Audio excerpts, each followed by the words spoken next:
بسم الله الرحمن الرحیم. الحمد لله و الصلاة و السلام علی رسول الله صلی الله علیه و سلم. سپاره 23 سوره صافات است. صافات وجه تسمیه‌شی است که صافات جمع صف بند بس چی است؟ مثلا اگر نفر صف بسته میکنن، وقتی که مسلمان ها صف بسته میکنن، صافات این جمع است از کسایی که صف بسته میکنن. و منظور اینجا صافات ملائکه هستند که برای الله متعال صف بسته میکنن به خاطر عبادت. و این سوره هم از سوره های مکی هست، ادامه امو موضوعات اعتقادی مهم است. در این سوره مبارکه موضوع بسیار مهم اعتقادی کدام موضوع هست؟ در عصر جاهلیت بعضی از عادات بود که اونا تو فکر میکردن که العیاذ بالله خالق متعال هم چون تشبیه میکردن، بدبختی اعتقادی در تشبیه خالق با مخلوق است. و مردمای جاهلیت مشکلشان نمی از کسایی که اندیشه جاهلیت دارن همیشه خالق با مخلوق تشبیه میکنن. اینا فکر میکردن که العیاذ بالله خالق متعال هم مثل انسانها و خانواده داره، ملائکه دخترایش هستن و جنها اقاربش هستن و فلانی خانوادهش هستن. با این فکر اینا زندگی میکردن. در این سوره مبارکه الله متعال بیان میکنه که این ملائکه مخلوق هستن، عبادت میکنن و اینها با وجود بزرگی و قوت خود محتاج قدرت الله هستند. اعوذ بالله من الشیطان الرجیم. بسم الله الرحمن الرحیم. والصافات صفا. الله متعال میگه قسم است به ملائکه‌ای که اونا صف بسته کردند.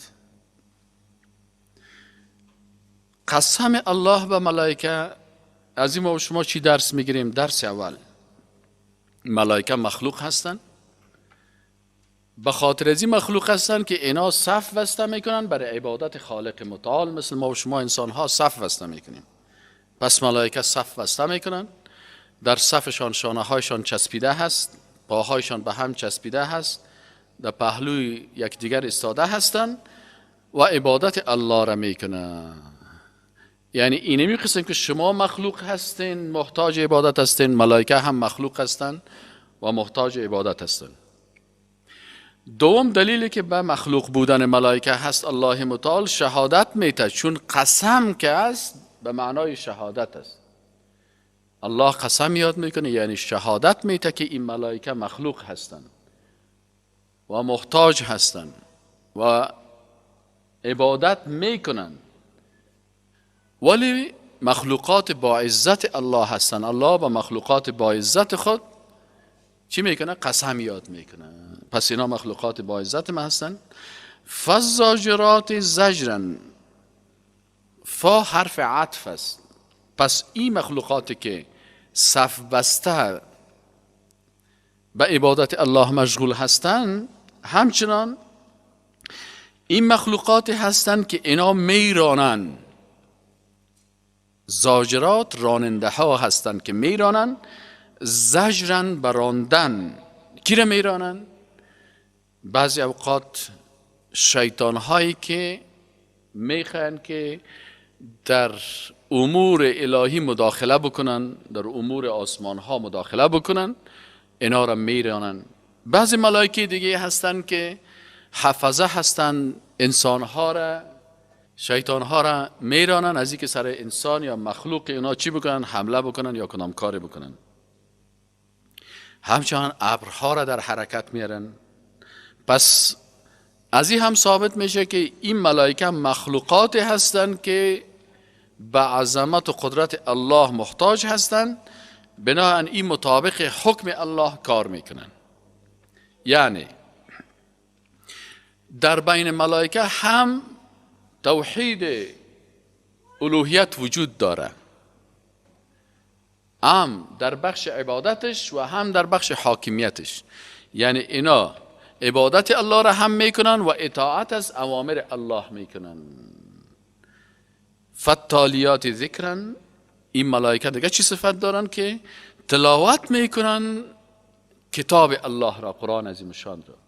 پس اینا هم به قرآن ایمان دارن، قرآن تلاوت میکنن. و اینمی قسم که شما قرآن تلاوت میکنین، مخلوق هستین، محتاج هستین، احکام قرآن شما بالایتان تطبیق میکنین، اینا هم تطبیق میکنن. پس توحید ربوبیت، الوهیت و اسماء و صفات مثل شما هستن. از شما کده بهتر صفهای خود بسته میکنن، از شما کده بهتر عبادت میکنن، از شما کده بهتر اطاعت از شریعت الله میکنن و حاکمیت الله را تطبیق میکنن. الله متعال به ملائکه 3 بار قسم یاد کرد: والصافات، فالزاجرات، فالتالیات. 3 قسم شد. الله متعال میگه چی میخواه که باید شما عقیده بکنین؟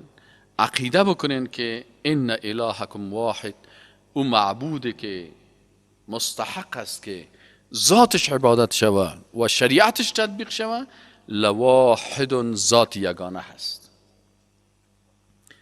رب السماوات، خلق کننده آسمان هاست، والارض، و خلق کننده زمین است، و ما بینهما، و آنچه که در بین آسمان ها و زمین است، خالق همهشان الله است.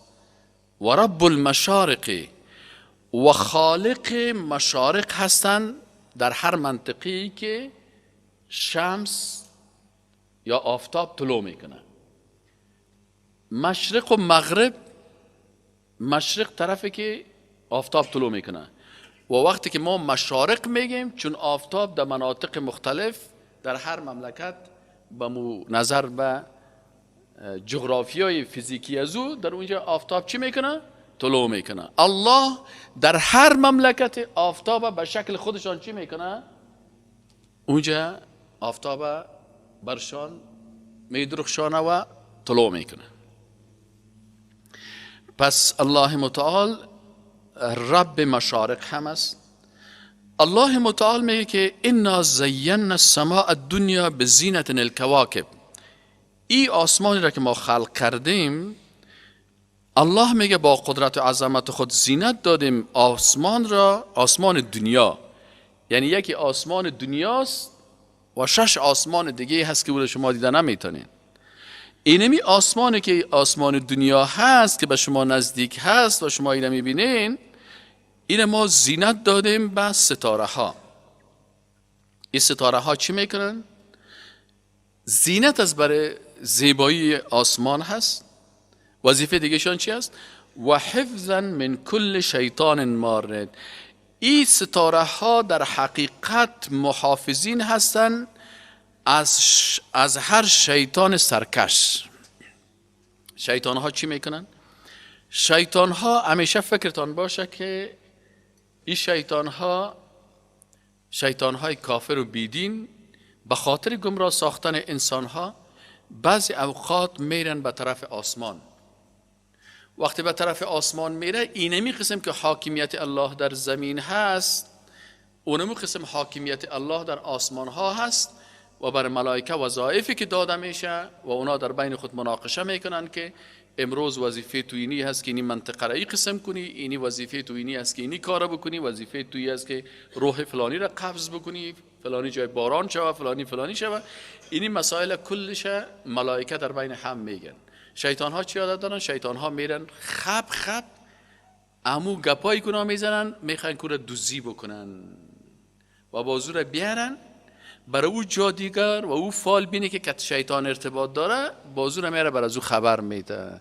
او بازون یگان گپ بره که از اونجا او دزدی کرده، برای از شیطان، او شیطان آورد به شیطان جادوگر، باز شیطان جادوگر برای از شاگرد خود یا برای از کسی که پیرو عزیز برای از میگه و عقیده از این خراب میکنه. باز یک تا دزدی شدگی سخن راست میگه، 99 تا دروغ که از او چی میکنه؟ پیوند میکنه. سابق همین قسم میکردن. الله متعال میگه که شیطان ها را توسط ستاره ها ما چی کردیم؟ آسمان را حفظ کردیم که آلی که شیطان ها میخواین که بیاین چیز را دزدی بکنن، بالای از شهاب مثل راکت وار از این ستاره ها فیر میشه و این شیطان در رمو هوا خنثایش میکنه و از بین میبریش که نتانه رازها را کشف بکنه و مردم گمراه بسازه. و حفظ من کل شیطان و حفظ از هر شیطان مورد سرکش. لا یسمعون، اینا گوش نهاده نمیتونن الی الملأ الاعلی، بمو ملأ الاعلی یعنی به ملائکی که اونها در بالا هستن و وظایفی که تقسیم میشه بین از اینا با هم سخن میگن، اینا ایره گوش داده نمیتونن. و یقذفون، و اینا قذف چی نمیگن؟ قذیفه بم میگن. قذف سمت زدن است، مثل که یک نفر کت یک راکت یا یک بم در فرق از شیطان میزنه که من کل جانب از هر طرف. بنان اگر شیطان ها میخوان بالا برن و چی کنن تا که خبر ملائکه را بگیرن و باز بیارن بر جادوگرا و بر از اینا در زمین باز فساد ایجاد بکنن و مردم عقیدهش خراب بسازه و بگوی که جادوگر علم غیب داره، بسیار خوب میدن. از این خاطر الله متعال به خاطر حفظ امت رسول الله صلی الله علیه و آله از این مشکلات شیطان ها را چی کردن؟ توسط از اینمی ستاره ها اینا را میرانه که اینا را میزنن از هر جهت. دحورا به خاطر راندن از اینا، ولهم عذاب، و بر از اینا عذاب است واصب همیشگی. الا من خطف الخطفه، مگر ای که یگان شیطان یگان مرتبه میره و خطا میخوره، باز یگان سخن اختطاف میکنن. اختطاف چی معنی؟ یعنی دزدی پنهانی یگان سخن میگیرن. از این معلوم میشه که ملائکه علم غیب ندارن. بسیاری اوقات شیطان و بعضی چال خود یگان مرتبه از زیر چشم از اینا خطا میخورن و بعضی گپای ملائکه اینا چی میکنن؟ گوش میگیرن. و یگان وقتی شیطان از این راکت هایی که سرش زده میشه یگان مرتبه از این خود خطا میته و میره یگان گپی را میگیره. الا مگر من خطف الخطفه، کسی که بره باید یا اختطاف بکند و دزدی بکند، با الخطفه به دزدی کردن و اختطاف، فاتبعه باز ایره در عقب از این میایه شهاب و یک شعله ثاقب سوزنده. ای که مجرد یک خبر میگیره در جانش میایه و فورا ایره در میده و نمیگذارش که ای اونم خبر برای جادوگر و فالبین ببره. یک مسئله بسیار خطرناک است و کسایی که قرآن و سنت نمیفهمن بعضی اوقات شیطان ها در خواب پیشش میایه. رسول الله صلی الله علیه و میگه شیطان تنها در چهره ما خود چی کردن نمیتونه، تمثیل کردن نمیتونه. اگر کس رسول الله صلی الله علیه و در خواب میبینه میگه من رآنی فقط رآنی، اگر کس مرا ببینه حقیقتا دیده. اما در چهره یک شهید، در چهره یک عالم، در چهره یک شخصیت خود شیطان میره شو خوب ریش کلان بر خود جور میکنه و خوب چپن کلان در خواب تو میایه و بسیاری مردم ها را فریب میته. باز برش میگه که تو بسیار مقامت بالاست، تو از نماز باقی مانی، سر نماز نخوان، روزه نگی. یک عالم بود میگه یک وقت بعضی اوقاتی در خواب، بعضی اوقات در بیداری میایه. امی یک نفر که گمراه کرد باز توسط ازی ایره نماینده خود تعیین میکنه، بازی هزارها مردم گمراه میکنه. به نام بعض اوقات سر خانم ها میره به نام پریزن، بعض اوقات سر مرد ها میره، بازی مرد مثلا به نام فلانی خود در منطقه بازی میخیزه و مردم به شرک و کفر مبتلا میسازه. یک عالم میگه یک وقت هم تو من شیشته بودم که یک کسی آمد تو ریش بسیار کلان و لنگی سفیدی بسیار خوبش، ریش هم خوب آمد کلان دیگه تو زینت داده و فلانی، مثل ما شما میگیم ریش نورانی داشت، یک چپ کالای سفید و چپن سفید و کلش هم تو لکس بسیار خوبش. میگه آمد که سهل میکنم در پیشری هم استاد است، از زمین هم تقریبا 1 متر بالا هم استاد است. میگه من که سعی کردم، مرا گفت که بخوای چی میخوای، هر چیزی که در زندگی میخوای من برات دادم میتونم. میگه که سنازی که میگه من سعی کردم، خب میگه من برش گفتم که اعوذ بالله من الشیطان الرجیم، تو ابلیس هستی. میگه آمد پیش من گفت چطور فهمیدی؟ میگه من قرآن شناس هستم، من قرآن نخواندم. قرآن چی فهمان تره؟ چرا برای من گفتی ابلیس هستی؟ میگه من برش گفتم به خاطر ازی که قرآن سنت که بخوانی، برای من قرآن گفت که از مکه در رتبه موسی علیه السلام بسیار بلند بود او را الله گفت لن ترانی. تو کی گپا را میگی؟ مخلوق هستم، پس تو الله شدن نمیتونی، به خاطر از اینکه لن ترانی گفته است. ملائکه من پیغمبر نیستم، پیغمبر خو خاتم النبیین رسول الله صلی الله علیه و است. ملائکه خو پیش پیغمبر میامد و باز ملائکه قسم بیادب نمی باشه که بیای بر تو بگویه که هر چی که از من میخوایی. فهمیدم تو بیادب هستی، گپای بی تربیگی میزنی، تو ملائکه هم نیستی. تو پیغمبر نیستی، چرا این گپی که تو زدی پیغمبرم نمیگن. شهید نیستی، به خاطر شهدا هم الله در قرآن میگه که بل احیاء ولکن لا تشعرون. اونا زنده هستن لکن شما زندگی از اونا را احساس کرده نمیتونین. پس تو پیغمبر و شهید نیستی که من زندگی تو را عالم برزخ مربوط غیب میشه. پس وقتی که خالق نشدی، ملائکه نیستی، شهید نیستی، دوست الله نیستی، بی تربیه هم هستی، پس تو شیطان هستی. میگی برای ما گفت که اوه علم تو را از شر من نجات داد، قرآن سنت را که تو فهمیدی تو را نجات داد. اگه نه ما بسیار مردم را گمراه کردیم. نمی قصه باز میگی برای ما قصه کرد، گفت یک روز یک جای بود، یک نفر که 30-40-50 نفر شیشته بود و قرار دیگه تو قرار قصه میکردن و گپ میزدن، یگان زره ای بخانو را یگان چیزا خوانده میرفتن. میگه من رفتم در پیش کلان ازیا که به علم است، قرآن نمیفهمه، سنت نمیفهمه، منتها جوانا را گرد خود جمع کرده که بیایم که ما شما را دیندار بسازیم. این جوانا هم دیگه گرد از این شیشتن و خوانده میرن و میگه یک وقت سهل میکنم که وقتی که شاگرداش رفت آمدم استادش گیر کردم برش که مرا کمی سعی کرد. میگه چون علم نداشت که قواری مرا سعی کرد و چپن سعی کرد و ریش سعی کرد و فلانی سعی کرد. گفت خدایا قربانت شوم، خدا به من نشان دادی. میگه من فهمیدم که لوده از جاهل است. میگه برش گفتم که چی میخوای از پیش من؟ مرا ببخش. بخشیده شدی. گناهای ما بخشیدم. بعد از یک گناه کنم باز از بخشیده شدی. نماز چطور میشه؟ معاف هستی از روزه، نماز، حج، زکات، کلش معاف هستی دیگه. سر تو نه نماز است نه روزه است نه حج و زکات. تو دیگه رسیدم. خب که رسیدم خیلی دیگه. اگه گناه کنم گناهی تو هم بخشش هست، برو گم شد چکرته بزن، تمام روز ساتیریته بکن. صبح کی شاگرداش میگه که سوال میکنه کجاستی؟ کلان ما میگه که مشر صاحب قرار خواب است.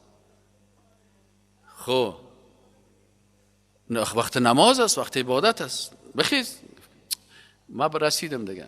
ما دیگه نه به نماز نیاز دارم، نه به روزه و نه به زکات و نه به ذکر و نه به تسبیح و نه به عبادت. برین بچه ها شاگردای که سرما که تا نیم شب ما را میشاندی و سرما صاحب تا 2 بجه شب ما را میشاندی و عطن میدادی و میرقصاندی و چی میکردی؟ حالا که نوبت رسیدن شد، تنها نوبت خدا کت میرسی ما صاحب هم تو در جنجالا باشیم. والله اگه خوب نمیتر باید ما رو برسانی. میگه بعد از ایره که بسیار محکم گرفتن، آخر گفت که خوصه است. صبح که میگه شد آمدم چی گپ است؟ میگه گفت که باز آمدم اینجا قرار دادم جای خود شیش منتظر ازی بود که من میگه باز آمدم برش گفتم که لوده باز بر چی آمدی؟ صاحب همین شاگردکای همین یکا همین بوغی یکا همین یکا لاغرک مینک تمام روز صاحب دیگه طرفی طرف دویدن صاحب چه قدر نه. همین یکارم یک برسان برو گم شو. وام رسیدن، نه نماز نه روزه نه زکات نه حج نه ذکر نه عبادت، هیچ چیز نکنین. هیچ آدابی و ترتیبی مجو، هر چی میخواهد دل تنگت بگو، هر چی که میکنین برای بکنین. خب بگوین برشان برو دیگه زیاد گپ نزن که نمیله کدام لقت کشت میکرد و میگه چیز میگه از میگه صاحبی دیگه پر من خدا انداخت و تو چیز کرد. آمد شاگردای خدا گفت برید دیگه بچه‌ها، نه نماز است و نه روزه هست و نه زکات است و نه یه حج است، هیچ چیز سر شما نیست.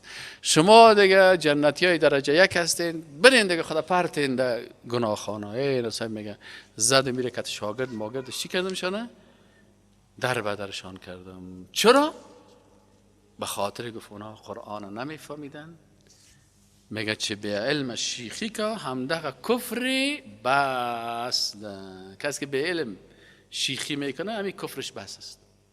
گپ را میزن سر الله تومت میکنه، سر پیغمبر تومت میکنه، شرک میکنه، بدعت میکنه، اما بیچاره نمیفهمه مغز چی روشن میکنه، عقیده را چی صاف میسازه. قرآن عظیم شان الله متعال میگه باز اینمی مردم ها که هستن یاره به نام چیز میگن، اینی مردم ها هستن که تو باز که کدام تا ارتباط گرفت، باز یک کس را چیز کرد، باز برازو یگان وقت جادو را یادش میده، فال هم یادش میده، باز یگان گپ کار که پت گرفت، باز میگه برازو میگه که این تو برو بر فلانی بگو ترست. فاستفتهم اهم اشد خلقا، الله متعال میگه فاستفتهم، پس تو از این مردم پرسان بکو، اهم اشد خلقا، آیا شما انسان ها بسیار مخلوقات قوی هستین، ام من خلقنا، یا آنچه را که ما خلق کردیم، انا الله متعال میگه خلقناهم، خلق کردیم این انسان ها را من طین، از گل، لازبن، از یک گل که او چی بودک لازب، اتو چسبوک یا چسبنده. بل عجبت، بلکه تو تعجب کردی. و یسخرون، و اینها مسخرگی میکنن. وقتی که رسول الله صلی الله علیه و دلایل میگه و دلایل قدرت الله را میگه، مسلمانای واقعی خوششان میاد دلایل الله، قناعتشان حاصل میشه. اما مردمای بیدین چی میکنن؟ مردمای بیدین بازیا چی میکنن؟ مسخرگی میکنن. و اذا ذکروا، دیگه صفت مردمای بیدین چیست؟ وقتی که برای از اینا نصیحت کرده شود، قرآن بیان شود، سنت بیان شود، لا یذکرون، یا نصیحت و سخن و قرآن و سنت گوش نمیگیرن، قبول نمیکنن. و اذا رأوا آیتا، باز اگر کدام آیتی را برشان بخوانی یا ببینن، یا کدام آیتی از قرآن را یا کدام معجزه را، یستسخرون، بازی عادتشان چی است که دیگه مسخرگی رو شروع میکنن، خنده میکنن که چی است و چطور است. و قالوا، و باز میگن این هذا نیست الا سحر مبین، مگر چی؟ جادوی آشکارا. دلیلشان دیگه چی میگه؟ میگن ایذا متنا، وقتی که ما بمیریم، و کنا ترابا، و باز ما خاک شویم، و ایذاما، و استخوانها شویم، اینا لمبعوثون، آیا باز ما دوباره مبعوث میشیم؟ او آباؤنا الاولون، آیا پدرای ما هم دوباره باز زنده میشن؟ قل بگو نعم، بله. و انتم داخرون، شما خود زنده میشین، لکن در حالی که شما چی میباشین؟ داخرون، ذلیل، صلاحیت نمی داشته باشی، قدرت نمی داشته باشی، نمیخوای مثل که یک نفر دمی گردنش رسپان پرتی کشش کنی، باز اونجا شما رو دوباره زنده میکنن، لکن باز در حالت چی میباشین؟ ذلت و خواری. فانما هی زجرة واحده، الله متعال میگه ای دوباره زنده شدن شما فقط یک زجرة واحده، یک صدای چی است؟ یک صدا هست، یک صدا هست، یک سور یک دفعه دمیده میشه. فاذا هم ينظرون، باز کل از اینا ناگهان کل از اینا چی میشن؟ باز نظر میکنن، سائل میکنن. و قال، و باز میگن یا ویلنا، افسوس بر ما، هذا یوم الدین، این روز دین است، روز جزا هست، روز قیامت است.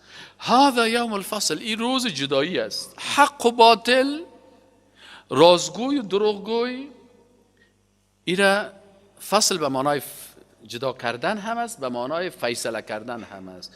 یعنی هذا یوم الفصل، امروز روزش که باز مردم جدا میشن، حق و باطل از هم جدا میشن، رازگوی دروغگوی جدا میشن. و هذا یوم الفصل، این هم تفسیر میشه که این روز است که در این روز باز فیصله صورت میگیره که کی جنت بره، کی دوزخ بره، کی در رحمت باشه، کی در عذاب باشه. الذی، تو روزی که کنتم شما بودین به با آن تکذبون، تکذیب میکردین، دروغ میگفتین. احشروا الذین ظلموا، حشر کنین. یکی حشر بعد از محشر بعد از زنده شدن از مرگ است که به طرف میدان حشر میرن.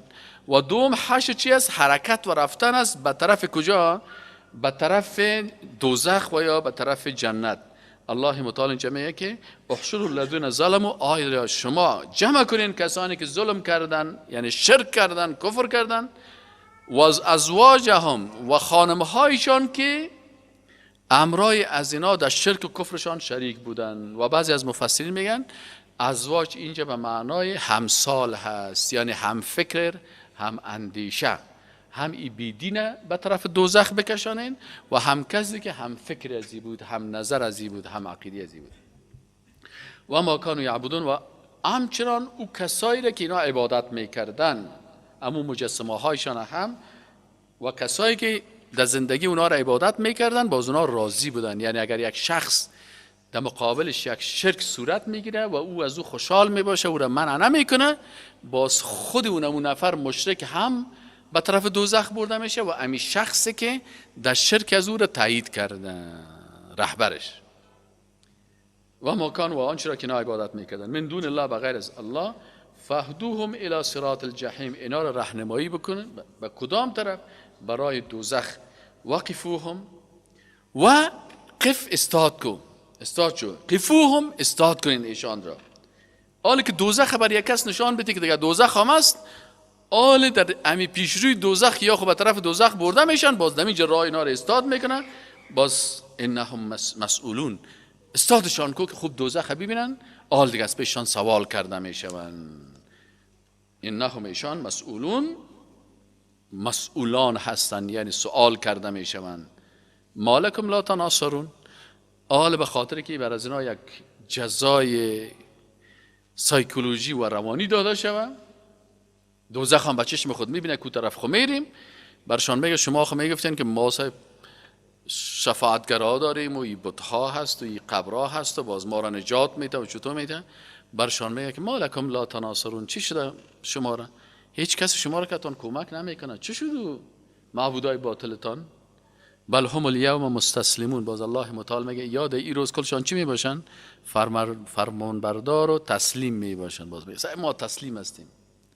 و اقبل بعضهم علی بعض یتساءلون، باز یکیشان با دیگهشان سوال میکنن، همین بیدین ها یکی دیگه خدا، رهبریت و رعیت. رئیسای حزب کته امو کسایی که در این حزب هستن، یا واسه چی میکنن؟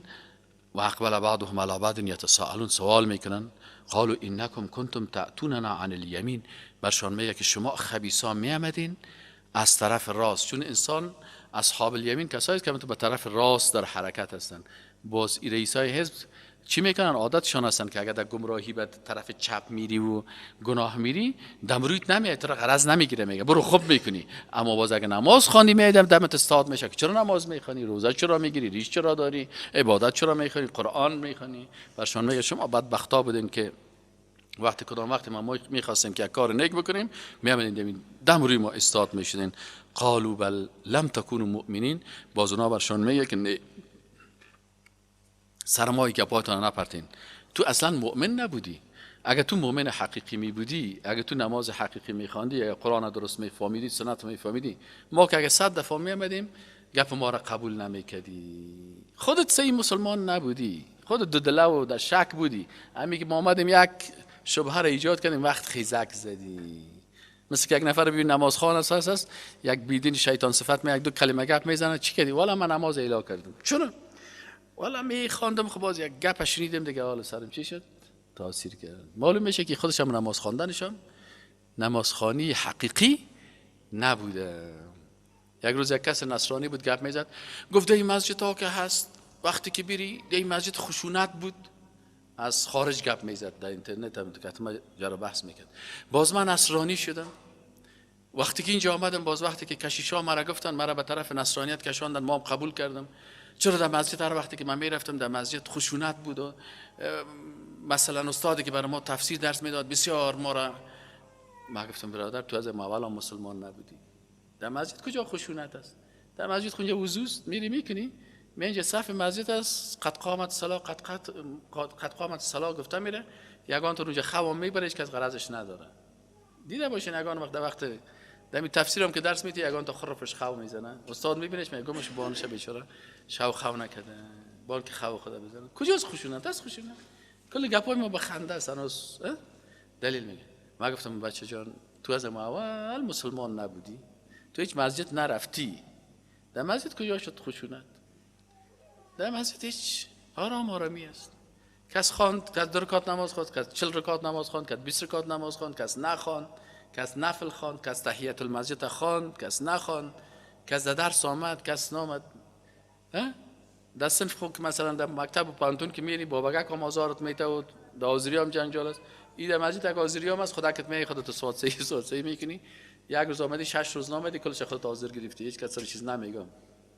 غلطی هم مگه میکنی برو خیر است. همین یک روز هم درس بخونه. در صنف که فاجعه بکشی استاد میگه برای گم شو از صنف. اما در مسجد 40 دفعه فاجعه میکشی استاد سیل میکنه میگه نکو خیر است این فاجعه یک خیر است میگه یاد کن. کجاست؟ گفتم تو از اول مؤمن نبودی. قالوا بل لم تكونوا مؤمنین، برش میگه شما اصلا مؤمن نبودین، عقیده نداشتین. و ما کان لنا علیکم من سلطان، و ما کان و نبود لنا بر ما علیکم بالای شما من سلطان. رئیسای حزبای کفریشان برشان میگه ما سر شما کدام قدرت نداشتیم، ما فقط گپ میزدیم، فقط بیانیه میدادیم. تو اگه مؤمن میبودی قرآن میفهمیدی به گپ ما تسلیم نمیشدی. بل کنتم قوما طاغون، بلکه خودتان قوم سرکش بودین، کلتان سرکش بیدین بودین. یک کافر که آمد دو کلمه گپ زد بیخی از اسلام هم برآمدی. همینطور است. فحق علینا قول ربنا، گفت حق شد بالای ما سخن رب ما، انا لذائقون، ما دیگه میچشیم. فاغویناکم، ما شما را گمراه کردیم. انا کنا غاوین، ما خود ما هم گمراه بودیم.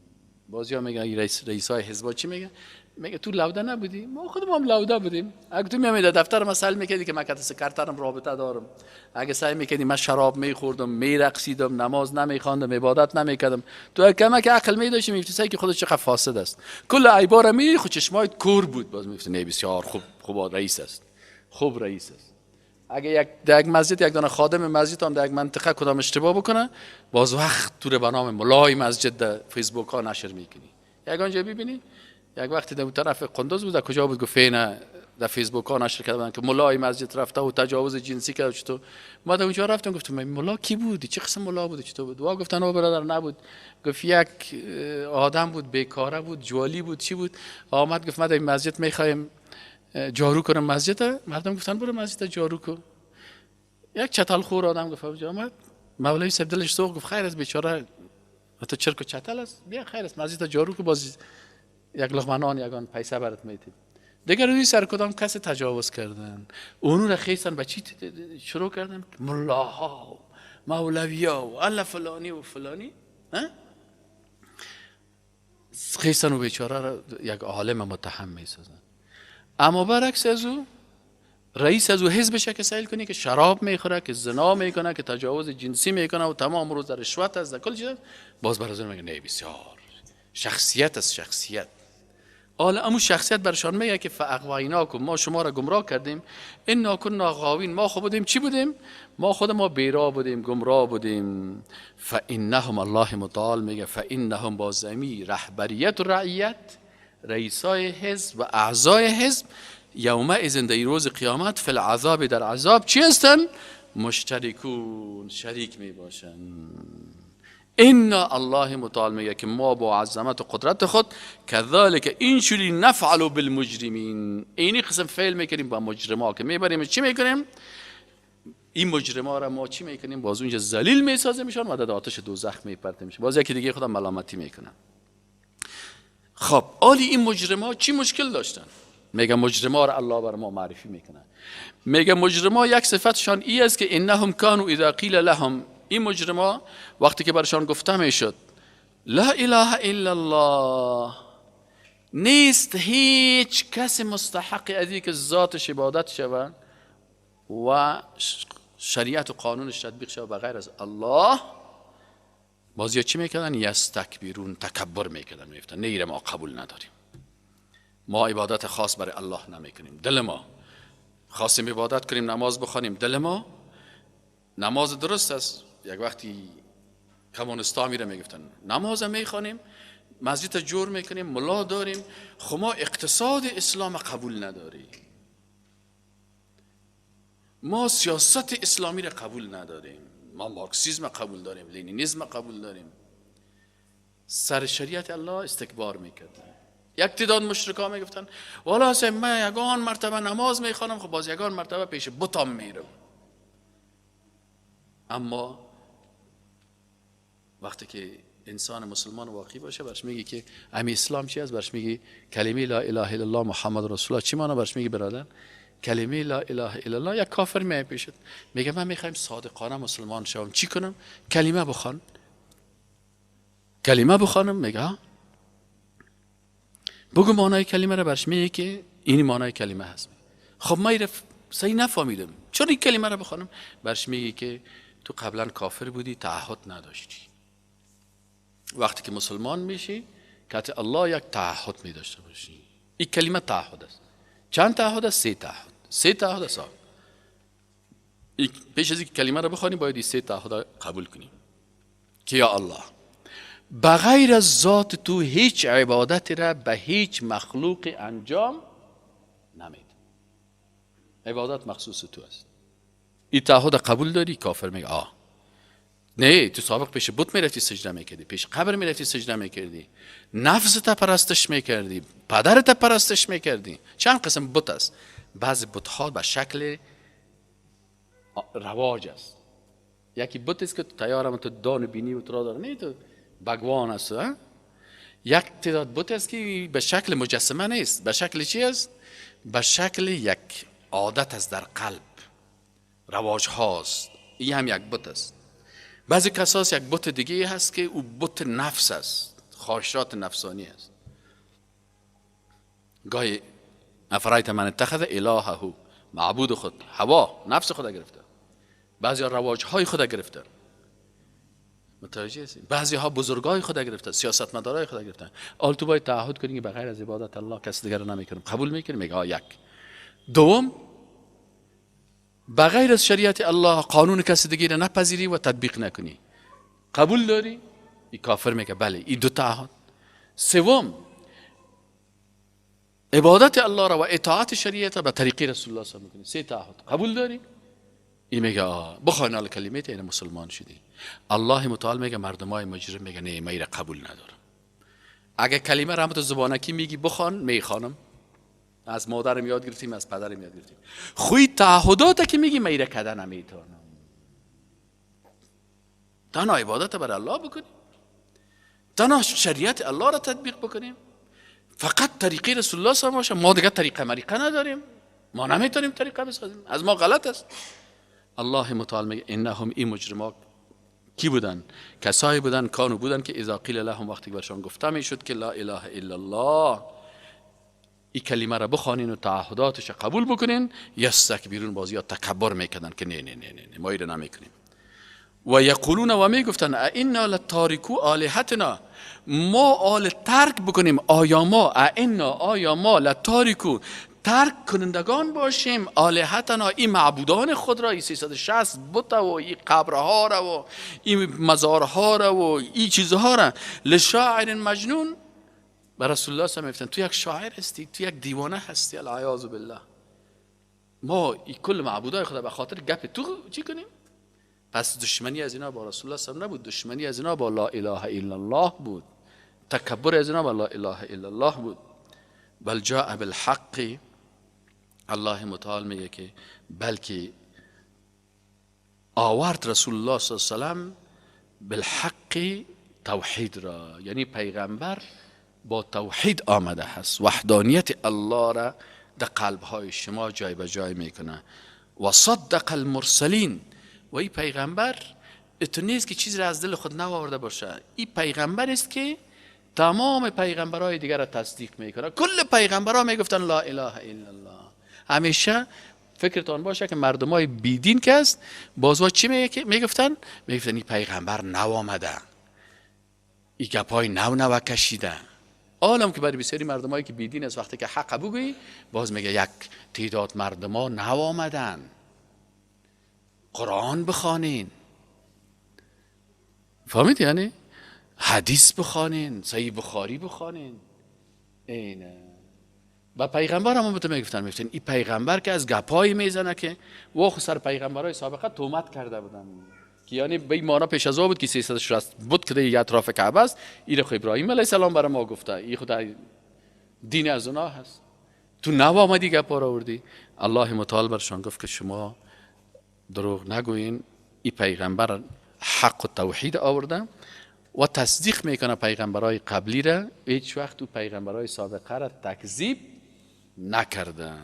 حالا اگر ما تو قرآن بخوانیم، صحیح بخاری بخوانیم، صحیح مسلم بخوانیم، قرآن بخوانیم، تفسیر قرآن بخوانیم، آیا ما مثلا دیگه علمای بزرگوار اسلام، امام ابی حنیفه رحمت الله علیه یا امام شافعی رحمت الله علیه یا امام مالک رحمت الله علیه یا امام مثلا احمد ابن حنبل رحمت الله علیه یا علمای بزرگ است، یا امام مثلا جعفر صادق یا علی ابن ابی طالب یا عمر فاروق یا عثمان یا صحابه، یا خود تکذیب نمیکنیم. نه علما را، نه صحابه را، نه تابعین، نه تبع تابعین، نه فقهای بزرگ، نه علمای بزرگ، هیچ کدامش ما بد نمیگیم. و اونا کلشان پیرو قرآن و سنت بودن، اما بودن که نمیاره بر ما ماندن. همین تفاسیر کی نوشته کردن؟ امونا بزرگوارا نوشته کردن. تفسیر طبری را کی نوشته کردن؟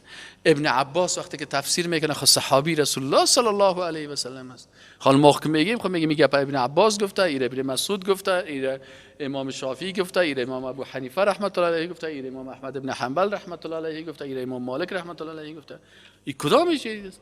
آل رسول الله صلی الله علیه و سلم وقتی که قرآن و سنت آورد، کی پیغمبرای دیگر را رد میکرد که من موسی را قبول ندارم یا عیسی را قبول ندارم یا تورات قبول ندارم یا انجیل قبول ندارم؟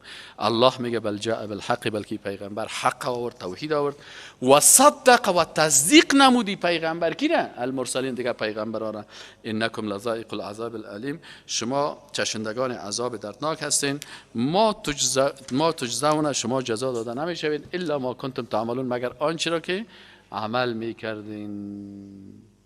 الا عباد الله مخلصین، مگر بنده های مخلص الله که اونا حق قبول میکنن. اولئک که بر از این بنده های مخلص که واقعا به الله اخلاص دارن، لهم برایشان است رزق معلوم، رزق معلوم دار. او رزق معلوم چی از فواکه و میوه ها هست که در جنت برشان داده میشه. و هم مکرمون، بر از اینا بسیار اکرام میشه و بسیار عزت میشن، با عزت میباشن.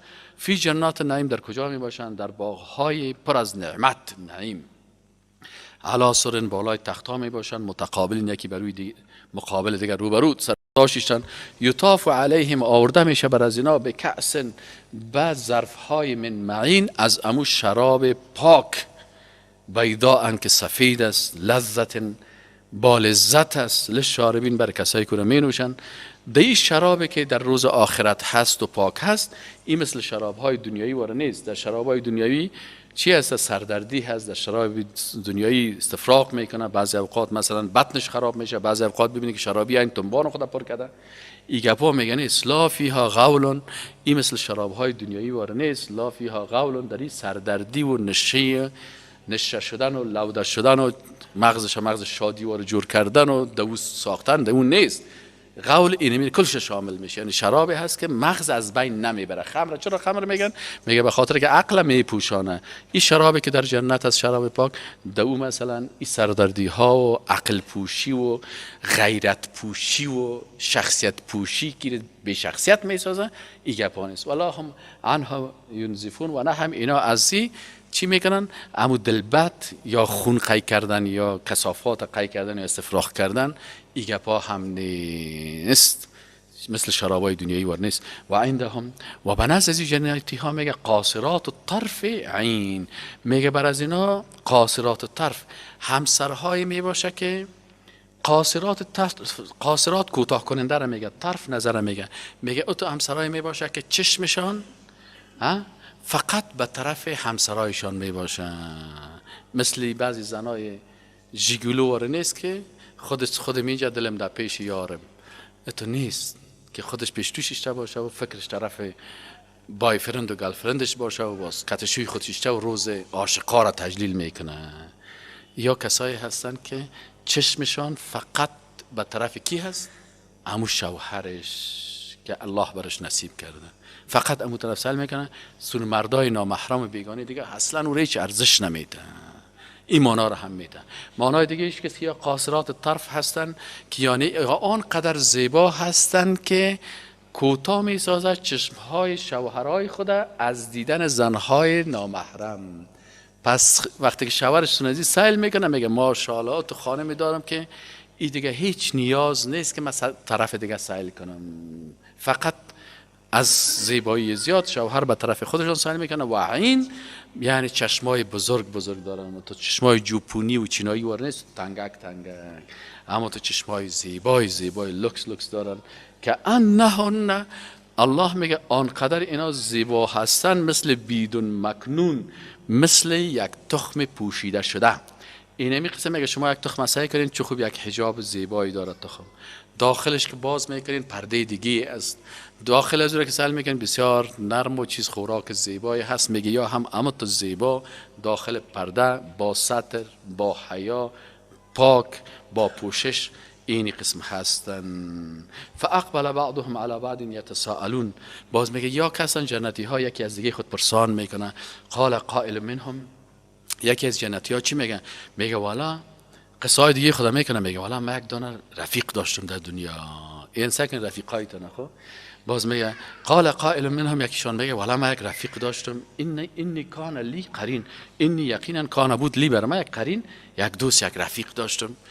یقول میگه این رفیق برای من اینک لمن المصدقین، تو مسلمان هستی، دیندار هستی، دینداری میکنی، نماز میخونی، قرآن میخونی.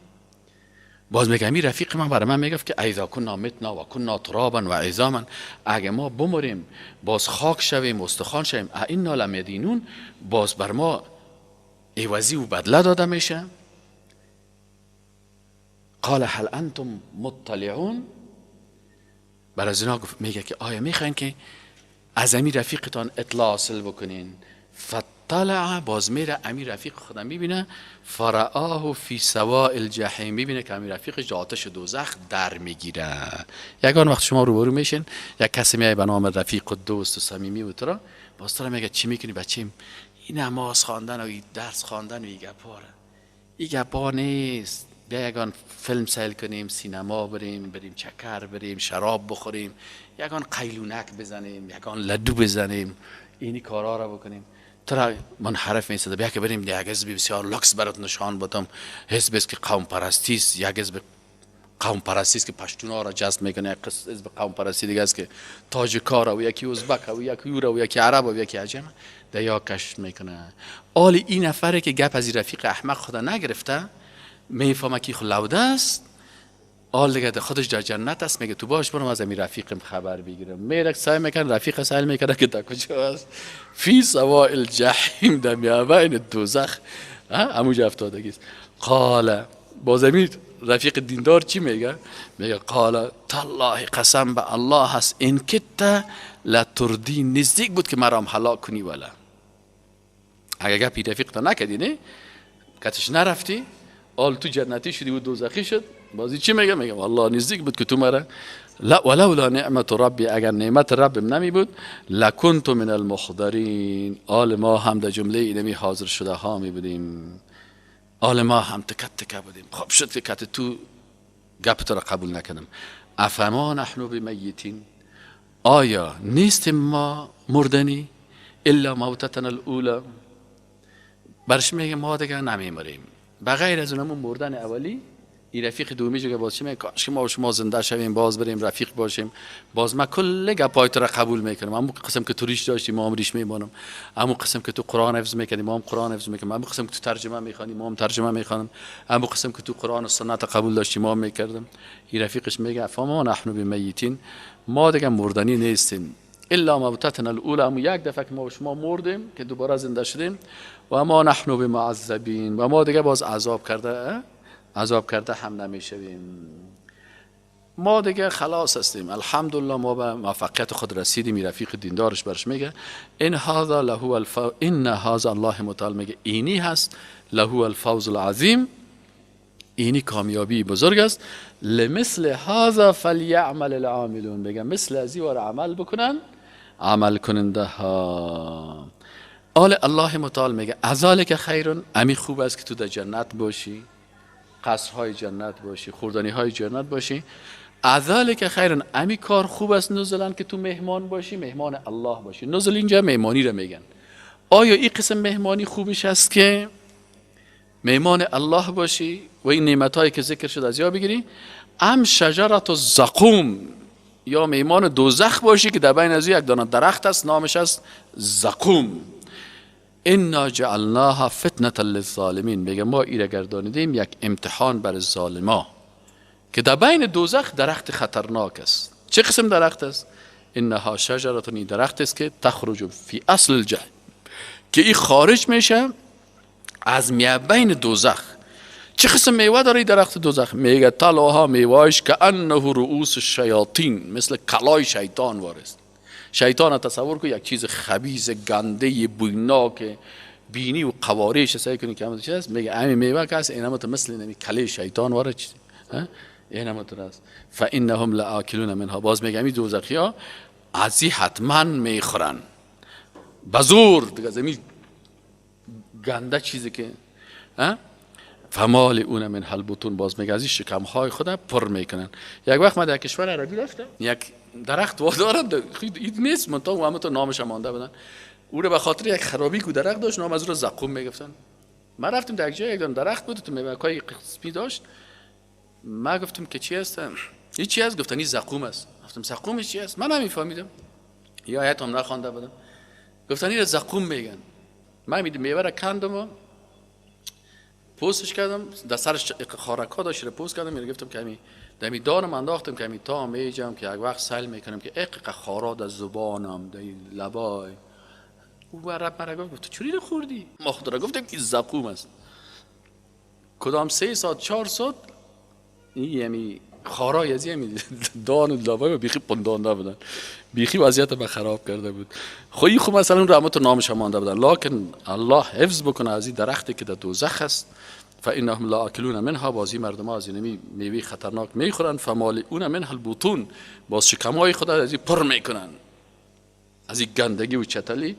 ثم تنها همین عذاب از برشان میگن نه، ثم ان لهم، باز بر زمین مردم ها که میمان دوزخ هستن، علیها بالای از لشوبا من حمیم، باز یک مواد آمیخته شدگی است، آب جوشانده دوزخ از کثافات و گندگی ها و چتلی های دوزخی ها که هست، ایره هم میارن باز سر از این ایرم بنوش.